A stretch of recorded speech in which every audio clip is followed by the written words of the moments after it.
pessoal, então estou aqui para gravar a videoaula complementar, dando continuidade ao capítulo 22, que é sobre lei de Gauss. Né? Deixei até no mesmo quadro aqui, se vocês lembrarem, a gente tinha parado exatamente nesse ponto, onde a gente calculou o fluxo de campo elétrico de uma carga pontual, olhando ali para a superfície A2, que era uma superfície mais bonitinha, que a gente conseguia calcular a integral da área dela, e o resultado que a gente obteve foi esse Q sobre ε0, né? Que é um resultado que só depende da carga que está dentro da superfície, não depende nem do tamanho da superfície, poderia aumentar o R aqui, muito menos do formato dela. Né? Se eu mudasse o R, de qualquer forma ele seria simplificado. Então se eu pegasse uma superfície de raio maior, né, uma superfície esférica de raio maior, não afetaria o resultado. Né? Então ela independe do raio daquela esferinha ali. Né? Certo? Então o resultado me dá só a carga interna. Né? Na sequência, então, vamos verificar o que acontece se essa carga estiver fora da superfície. Lembra que a superfície, a gente sempre está calculando o fluxo através de uma superfície fechada. Então, se eu tiver uma carga aqui, cujas linhas de campo elétrico, né, são radiais apontando para fora, né? Então, tem essa configuração apresentada. Se eu tiver uma superfície que não engloba a carga, o que eu vou verificar é que toda linha de campo elétrico que entra, né, puder destacar aqui, né, são linhas de campo elétrico, toda linha que entra nessa superfície vai sair do outro lado. Né? Claro que são infinitas linhas, eu estou representando algumas lá, aqui na figura, mas é óbvio que toda linha que entra de um lado sai do outro, de modo que o fluxo vai ser igual a zero. Então a gente tem que, quando a carga é externa à superfície, ela não fornece uma contribuição líquida no fluxo. Né? Então o fluxo dela sempre vai ser positivo de um lado e negativo do outro. Né? Então ele é positivo do lado de cá, que a linha de campo é paralela a DR, mas aqui ele é negativo porque o campo está para lá e o DA está para cá.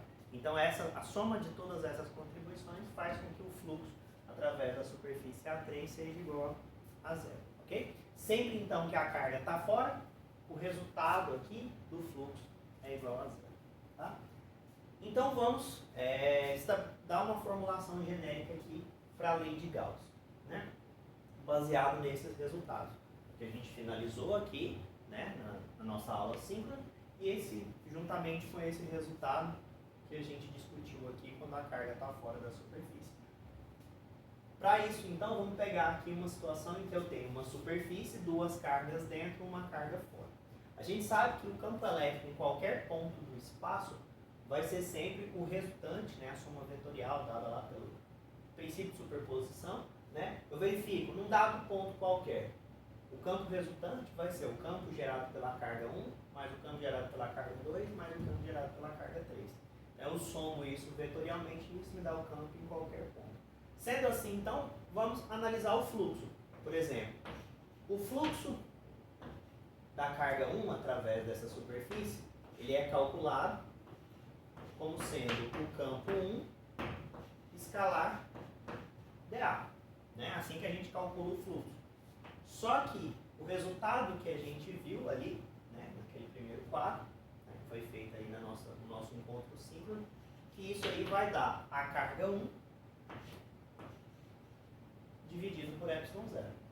Certo? Então, um asteriscozinho assim. O fluxo da carga 2, vou chamar aqui de um φ2, é a integral fechada de E2 escalar dA. Então a gente viu que uma vez que ela está interna à superfície, vai dar a carga 2 sobre ε0. Certo? E da carga 3? Da carga 3, esse fluxo que é calculado como E3 escalar dA, isso aqui vai ser igual a zero, porque toda linha de campo que entra sai. Né? Então, o resultado é que ele fornece uma contribuição líquida igual a zero do fluxo. Né? Então, a gente pode somar todas essas coisas, né? Somar todos esses resultados. E aí, vamos ver o que a gente vai encontrar.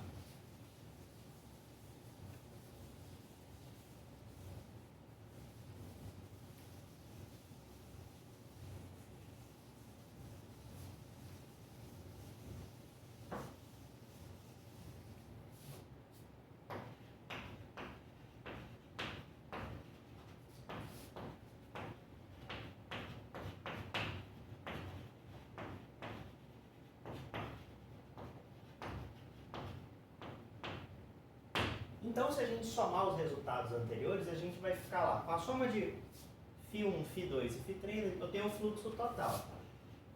Então, eu vou chamar esse fluxo total simplesmente de φ. Esse fluxo total, né, vai ser igual a integrais fechadas do produto escalar de E1 escalar dA mais E2 escalar dA mais E3 escalar dA. Obviamente, eu posso colocar isso em evidência, esses campos, E1 mais E2 mais E3, escalar dA. Né? E essa soma resultou em quê? Q1 sobre ε0 mais Q2 sobre ε0 mais 0, que é o terceiro resultado. Então, eu posso fazer assim, ó, Q1 mais Q2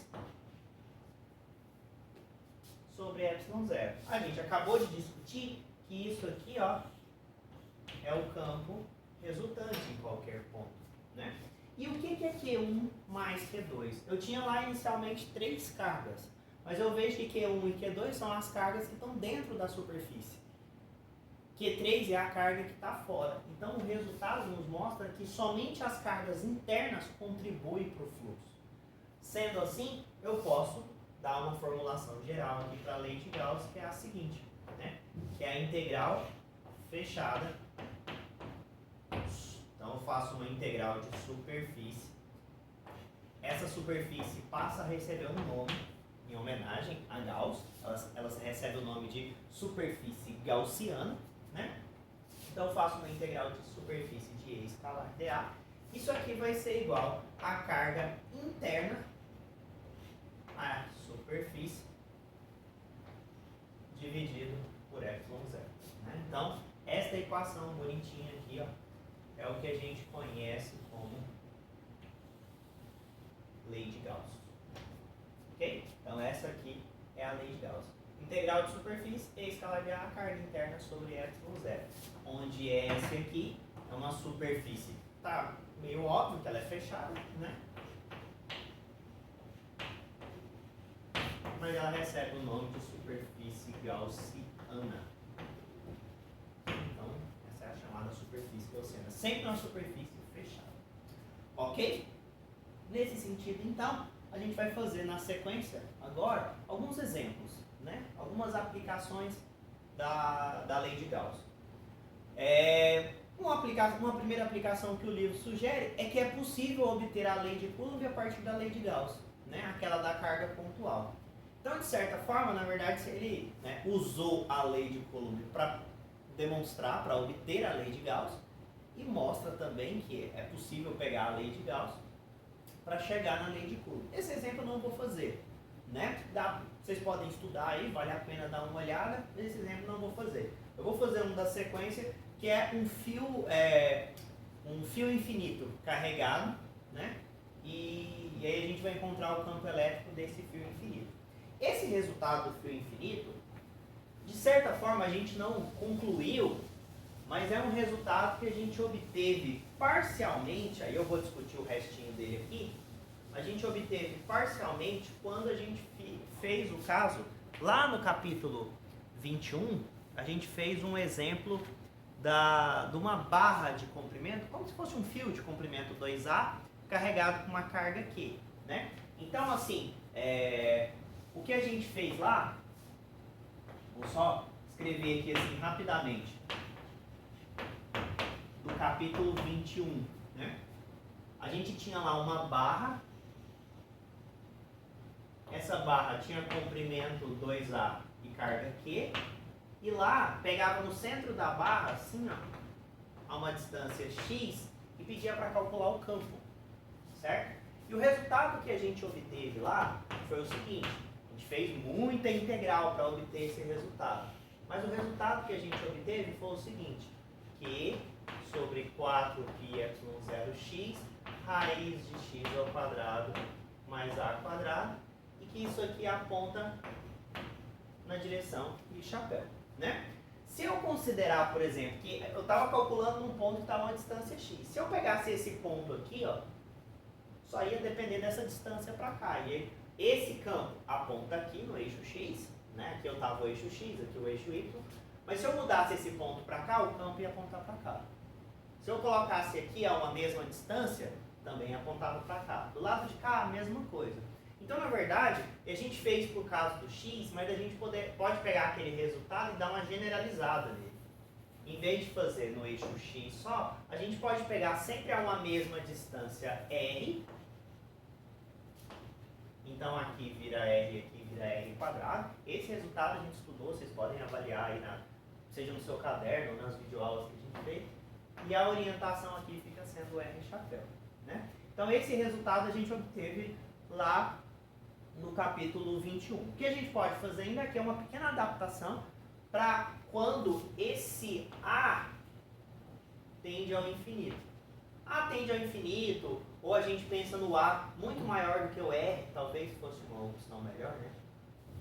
O A muito maior que o R, né? Isso se transforma num fio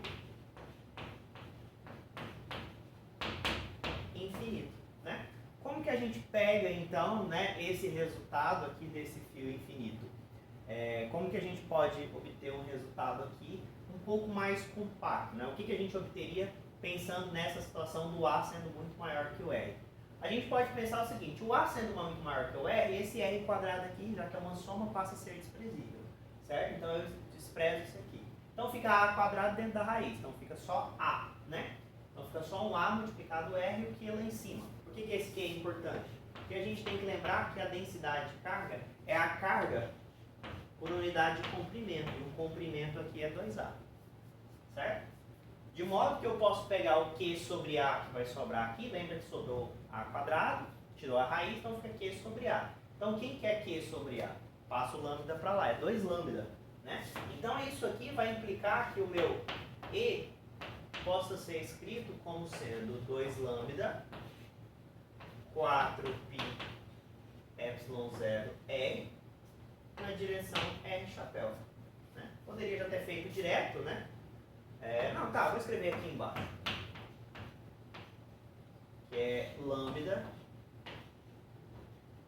sobre 2π ε0 R na direção R chapéu, né? Então tá aí o resultado do campo o campo produzido por um fio infinito, né? Ele, quando começa a uma certa distância R,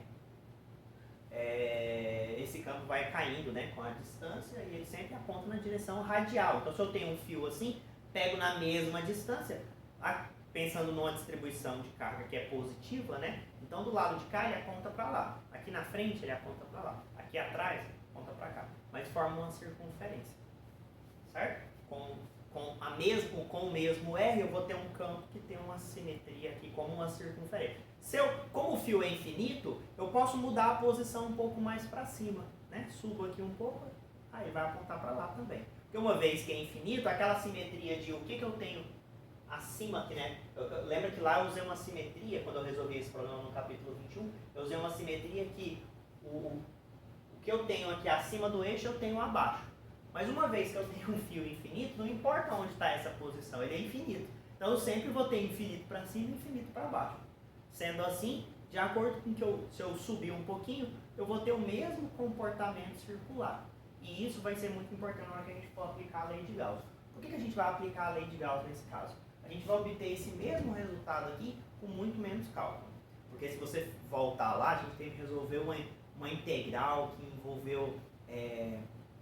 envolveu substituição trigonométrica. Então, aqui a gente vai mostrar que esse é um caso simétrico, que a gente pode aplicar a lei de Gauss, e a ideia principal da lei de Gauss é justamente simplificar esses casos que são simétricos.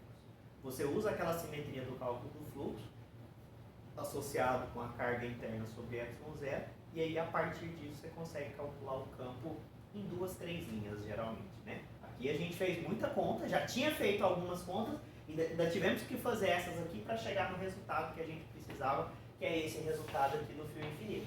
Então a minha ideia agora é a gente obter esse mesmo resultado fazendo bem menos cálculo, ok? Então vamos para o nosso exemplo, né? Dito isso, vamos aqui para o nosso exemplo.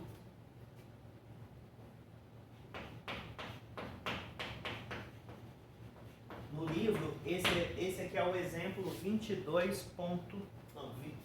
22.6, se eu não estou enganado.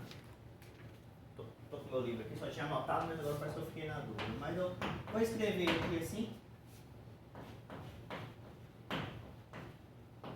Então é um fio infinito e ele está carregado com carga aqui. Certo? Então vou fazer o desenho desse fio aqui.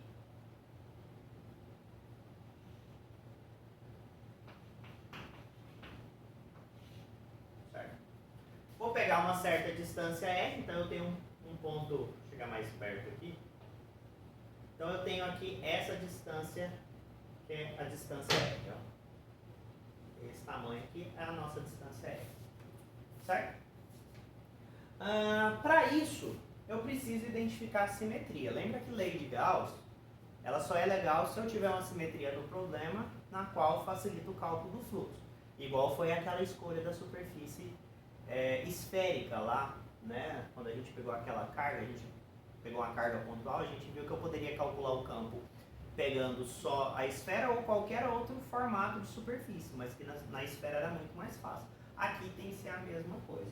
Diante do que a gente discutiu agora há pouco, se eu tenho um fio, e aí eu posso girar em qualquer ponto com raio R, o campo vai ter sempre a mesma intensidade. Né? Se eu subir também, como o fio é infinito, ele vai ter uma simetria tal que se eu mudar a posição um pouco acima, o campo vai ter esse mesmo comportamento. Não sei se todos estão enxergando a simetria que está envolvida, que é o comportamento de um cilindro, né? Que é uma questão de circunferência. Se eu pego num dado, numa certa altura aqui, eu giro esse R, o campo é o mesmo, né? Mas se eu subir um pouquinho para cá e medir a uma distância R, eu vou ter o campo com a mesma intensidade. Eu posso dar a volta de novo, né? Que eu vou ter também o campo com a mesma intensidade. Então, isso produz o que a gente chama de uma simetria cilíndrica, né? E essa simetria faz com que a gente escolha, né, um cilindro como sendo a nossa superfície gaussiana. Então, isso que eu vou desenhar agora é um cilindro que é imaginário, igual às superfícies que a gente desenhou em todos os outros casos, são superfícies imaginárias, elas não existem, mas são superfícies que a gente tem que calcular o fluxo através delas. Calculando o fluxo, aí a gente consegue fazer o cálculo do campo elétrico. Então eu tenho aqui, vou pegar essa superfície aqui.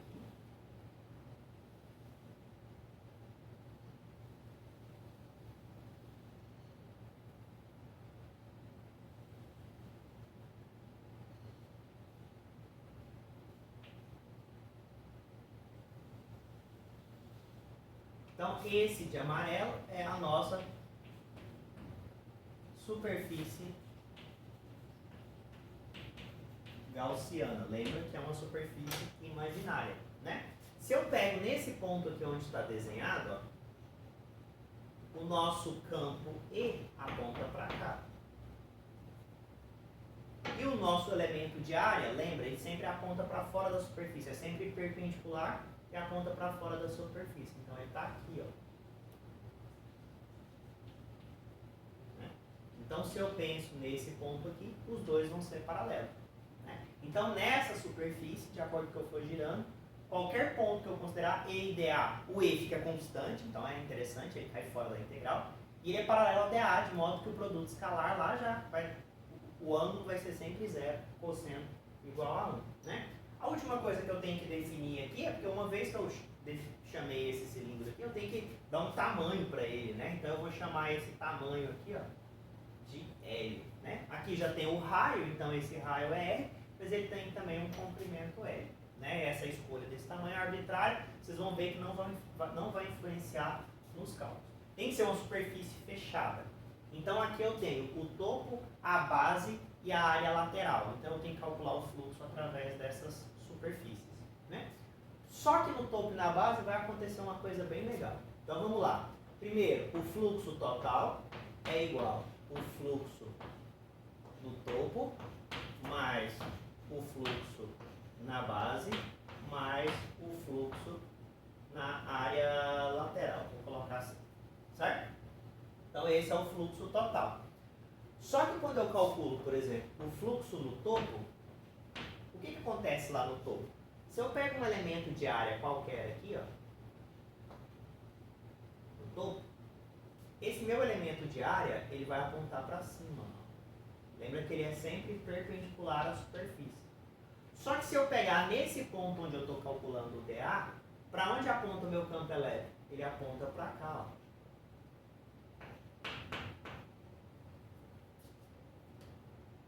Ou seja, eles são perpendiculares. Algo muito semelhante vai acontecer na base.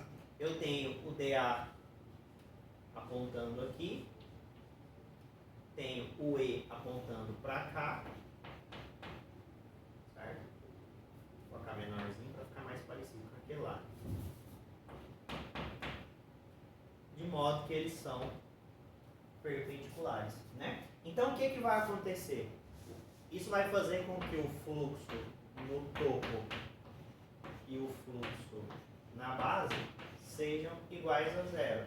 Por quê? Porque nesses casos o E é perpendicular ao DA.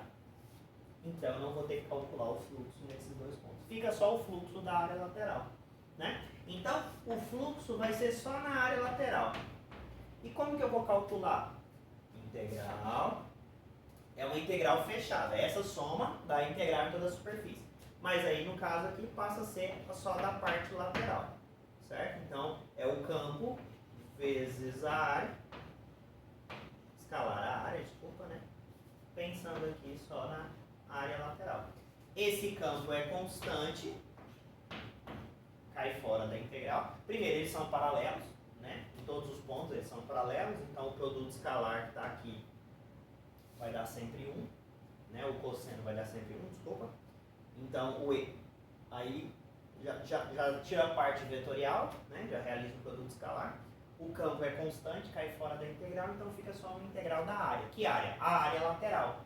Qual que é a área lateral? Isso é um cilindro, né? Então se você pega um cilindro e abre, ele vira uma folha, né? Cuja altura é o L e cujo comprimento dessa folha é o comprimento dessa circunferência de raio R, ou seja, 2πr. Então aqui vai ficar 2πrl. Você pode pensar, professor, mas o L apareceu ali, né? O L ele não dado do problema, eu posso deixar minha resposta em termos do L? Calma, né? Não precisa estressar. Por quê? Porque esse fluxo,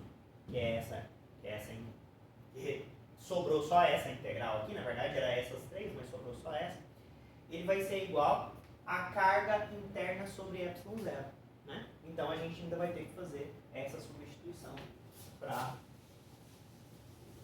terminar a questão, né? E é terminar mesmo, a gente não vai precisar de mais nada, né?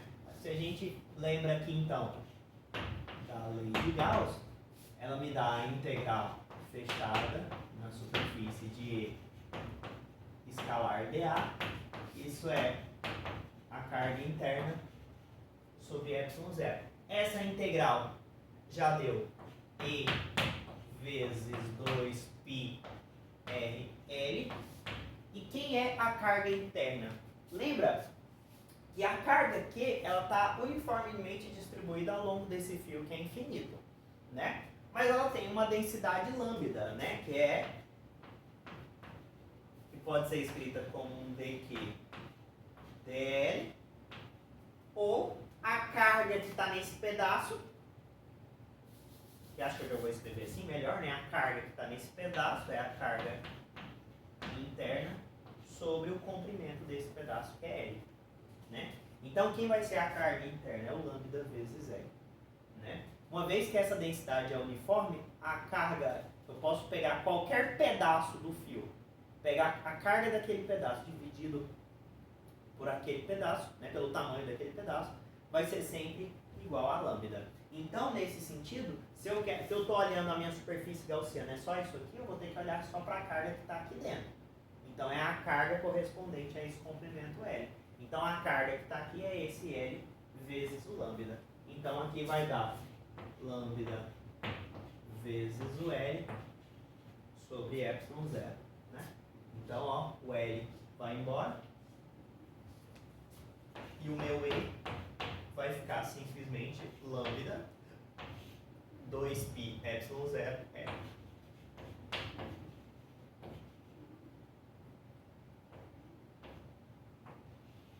Certo? A gente obtém um módulo porque a orientação a gente já sabia, de certa forma, né, que ela era radial. Né? Então ela tinha uma simetria cilíndrica e apontando nessa direção radial aí, né? Então nossa aplicação da lei de Gauss dá só um módulo. Na prática, então, a gente viu que esses dois termos é zero.